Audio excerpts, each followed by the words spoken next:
When I was a young woman, I had a little dalliance with a gentleman.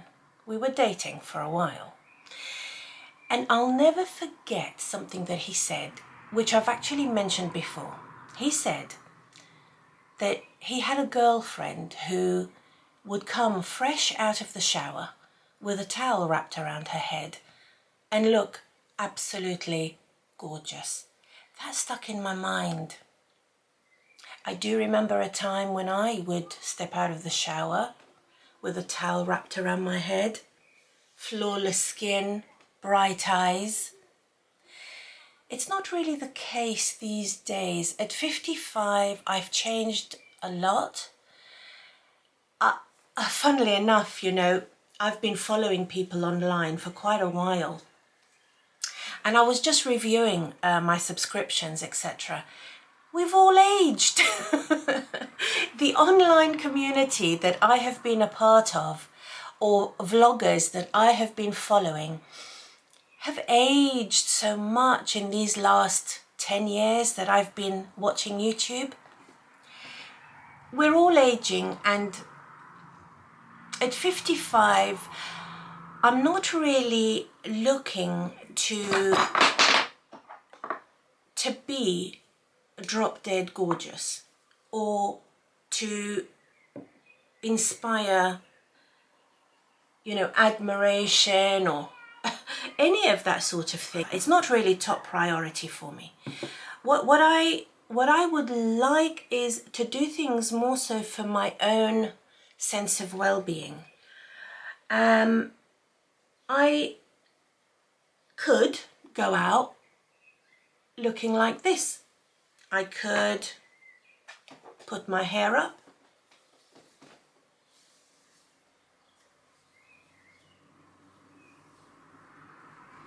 See, ponytail. At my age, it's not surprising that I may need to dye my roots, but I could maybe just put a bit of mascara on and go out like this. But I haven't been out like this for so long now. And the reason being is because I find that putting on a topper, especially in this heat, a topper works quite well for me, and I'm kind of sticking to my toppers at the moment. If for example, I was going out in the evening, I think a full cap is very doable.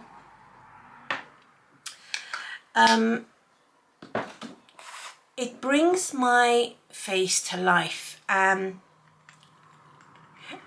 A subscriber left a message this morning saying that she kind of could understand my point that I was making, that you put on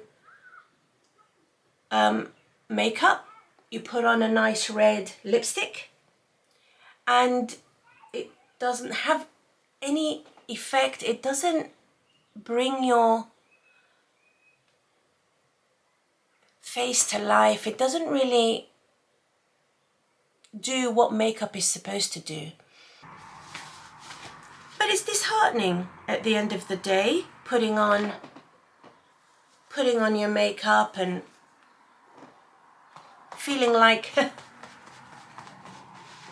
you haven't really done much. And if you feel that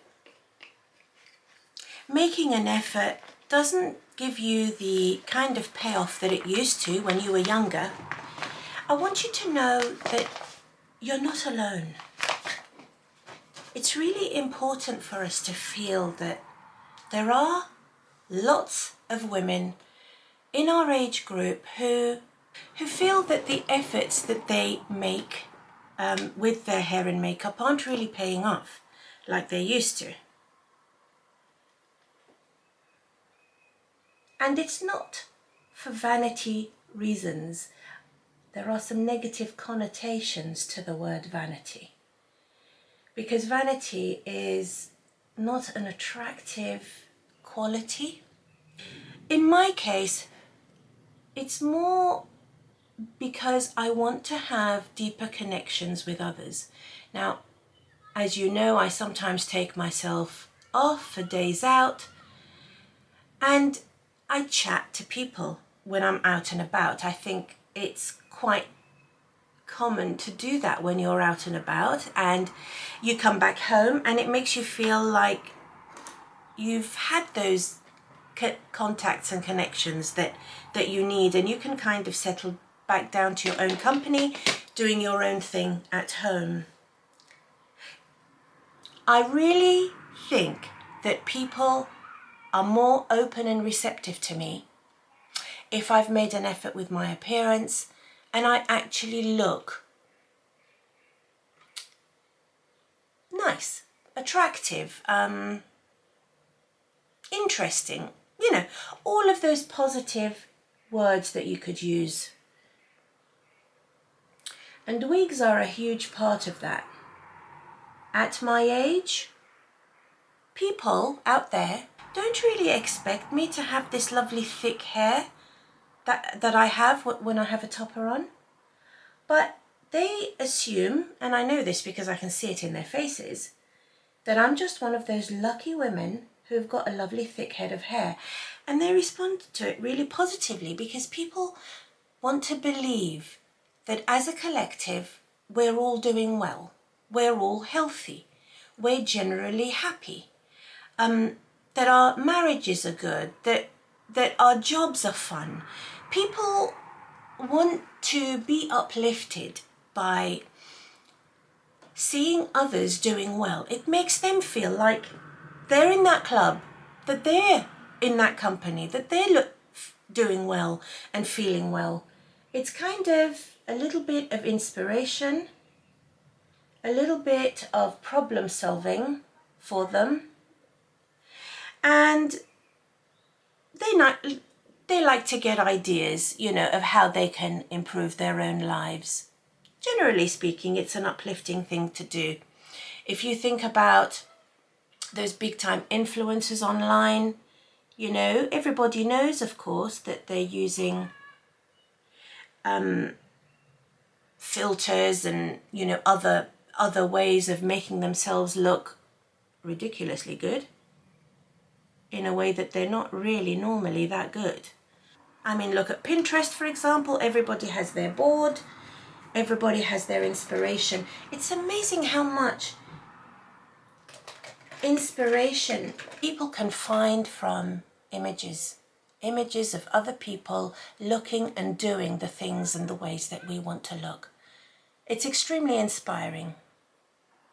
So when I come onto Life and Hair, I try and show what an average hair wearer's life actually is. And you know, this is how an average middle-aged hair wearer starts her Sunday. Sitting down at my dressing table, thinking about what I'd like to do today, putting on my makeup, thinking about what hair I would like to have, what I should wear, because the weather is so changeable. Sometimes it's really hot and sometimes it's very cold. And a little bit closer to home, how do I want to appear to Steve? Stephen knows very well what I look like. He sees me like this every day. Sadly, at the end of every day, I have to take my hair off. And, you know, he's noticed my alopecia over the years. He's noticed my hair getting thinner. He's been extremely magnanimous about it, very generous-hearted about it, not judgmental. He hasn't made me feel bad in any way. And I know that he is definitely somebody who just allows himself to enjoy the finished look, hair and all, as though it was the real thing, as though that's actually how I looked. And he often, very kindly, says to me that with or without hair, he thinks I'm beautiful. And I think a lot of our husbands would say the same. Not all of them. And that can be a problem, but a lot of them, I feel, would be that generous, spirited man that we're all blessed to have in our life. Because if you've got somebody on your team at home every day telling you that they like your look, that you look nice, that they enjoy going out with you and having you look nice, it can really help your confidence to grow because you feel like you can do it. You can try a new style and it's not going to be the end of the world. You can go out together in the evening as a couple. As you know, we go to a group together. And I go to my knitting group, and also that there are some other groups I go to, and I go and see friends in their houses. His attitude of positivity and acceptance and appreciation of the finished result really helps me step out in confidence because, as I've said probably 100 times, people follow your lead. When you come in with confidence, as though you're saying, you know, even if this wig fell off my head, it wouldn't be the end of the world. I can just pick it up and put it back on and have a good laugh with you. That sort of confidence, where you're not petrified that somebody might clock that you're wearing a wig. It's not the end of the world. It's not the strangest or most interesting thing about you. There's so much more beneath the surface, that your beauty is a collected effort of all of the elements that you put together. Your makeup, your jewelry, your clothes, and most importantly, your disposition, your positivity, making the most of every day. That's what makes for confidence in ourselves. And when people see that confidence in you, they develop confidence in you. And maybe, if you're lucky, it may very well inspire them also to do things and try things that they may have been a little bit afraid to do and try before. I do love this red lipstick. I'd always fantasized about having a red that I could wear on a daily basis, because I think you can wear a red lipstick almost for any occasion with any outfit.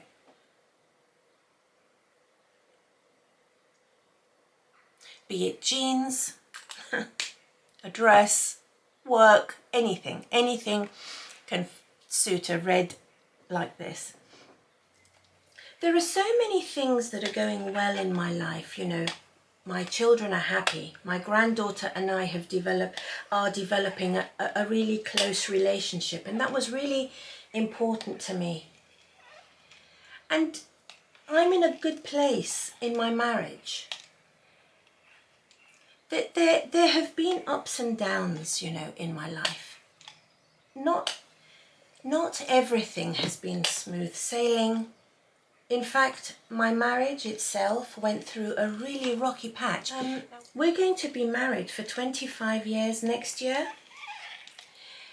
And I think we've both fought quite hard for the marriage to be a success. I actually think that most marriages are like this. You know, people need to want to be in a marriage, and for both parties to want the marriage to work in order to make it a success. But it's not easy. It's not easy. In 2016, Stephen actually left. He left, and he stayed away for an entire year. And we, you know, wanted to sell the house and go our separate ways, and I felt like I could never forgive him for what he did. But the cycle, the wheel, the life cycle of that marriage, of this marriage, continued to turn. He came back, and we made adjustments. We made adjustments and we made changes. And a big part of those changes was the weight loss surgery and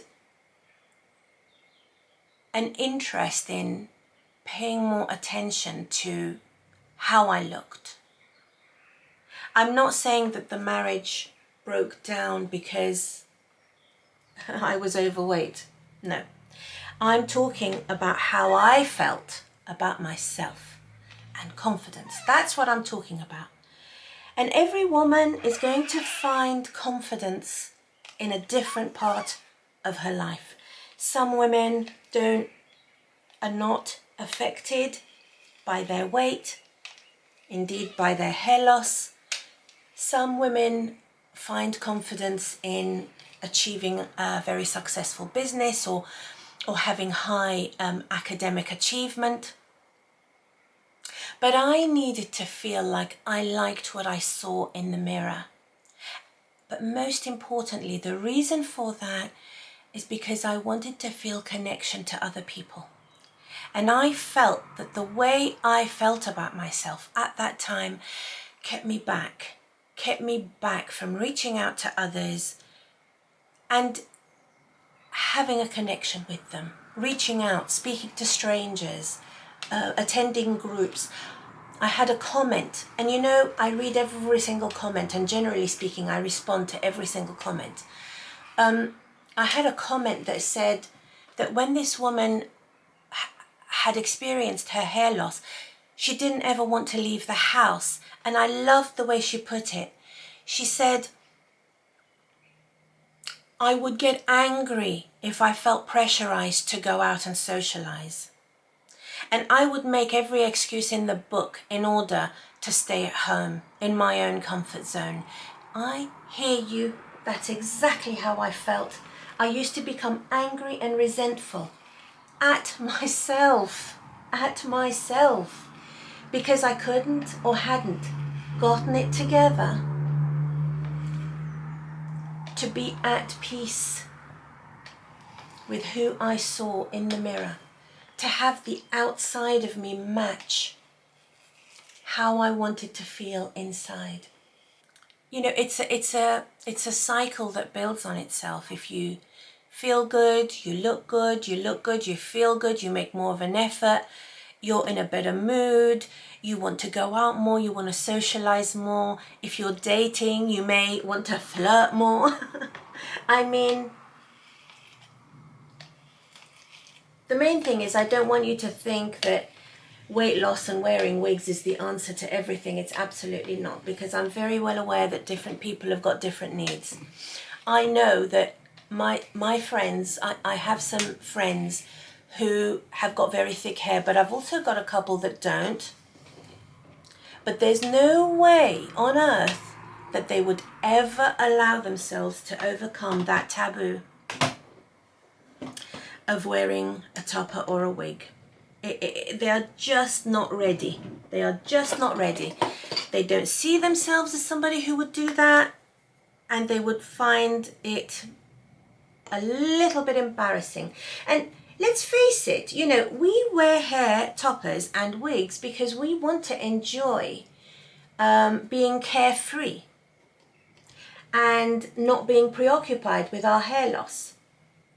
So if you wear a wig and you're not really ready for it and you don't actually feel confident in it, but it just petrifies you, then you're going to basically be spending all your time feeling uncomfortable. And that's not the point of wearing hair. Wearing hair is supposed to make you feel more comfortable, more yourself, more joyful, more playful. Some people are ready for that, and some people are still trying to work it out. Well, I have worked it out, and I feel at peace with that. I'm going to be wearing my topper again. You've seen it so many times. I've cut a fringe into it. I thinned it out. I curled her and styled her. And now the styling has fallen out a little bit. Now take a good look. Yes, I could go out like this. I so prefer to go out like this. The curls have fallen out a little bit, but she's got some really natural looking waves and I absolutely adore it. So I have my dress on. I'm going to choose some earrings in a minute. I don't want anything too loud, maybe just little stud earrings today. I don't feel like having anything dangly, and it's wonderful to be able to do what I feel rather than just having to be content with what looks okay. Thank you for accompanying me on my little get ready chat. I might put her up a little. Sure, so many options.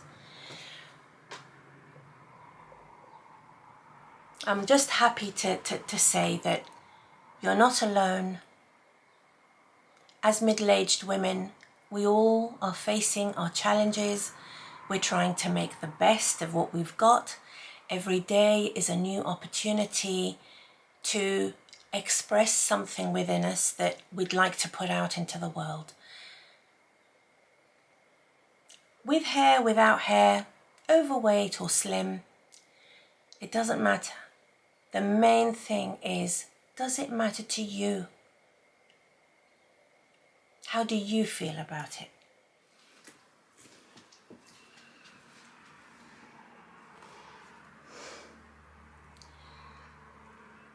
I'm ready to go out. So much better than before, right? I'm happy like this. I feel very confident like this. Till next time.